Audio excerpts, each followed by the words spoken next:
பைக்ல தான் வருவியா? கார் ஓட்ட தெரியாது? ரொம்ப முக்கியம். கார்ல அந்த பெல்ட் அடிப்பேன்னு சொல்லுங்க. ஏதோ ஓரளவுக்கு ஓட்டுவேன். அஜித் தன் நெருங்கிய நண்பர்களுடன் 10,000 கிலோமீட்டர் தூரம் பைக்கில் பயணம் செய்து முடித்துள்ளார்.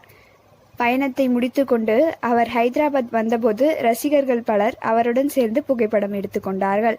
அந்த புகைப்படங்கள் சமூக வலைதளங்களில் வெளியாகி வைரலாகின. இந்நிலையில் அஜித்துடன் சேர்ந்து பயணம் செய்த தினேஷ்குமார் என்பவர் அவருடன் சேர்ந்து எடுத்துக்கொண்ட புகைப்படங்களை இன்ஸ்டாகிராமில் போஸ்ட் செய்து கூறியிருப்பது, அஜித் சார் நம்ம தலை வெற்றிகரமாக 10,000 கிலோமீட்டர் பயணம் செய்து விட்டார். என் வாழ்க்கையில் நான் சந்தித்தவர்களிலேயே அஜித் சார் தான் மிகவும் பணிவான மனிதர்.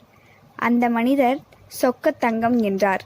அவர் 5,000 கிலோமீட்டர் பயணம் செய்ததாக மக்கள் நினைக்கிறார்கள். அது உண்மையில்லை. அவருக்கு பைக் ரைட் செல்வது என்றால் மிகவும் பிடிக்கும். வீடியோ இல்லாவிட்டால் பரவாயில்லை, நீங்கள் இந்த புகைப்படங்களை ஷேர் செய்ததே எங்களுக்கு போதும் என அஜித் ரசிகர்கள் கூறியுள்ளனர்.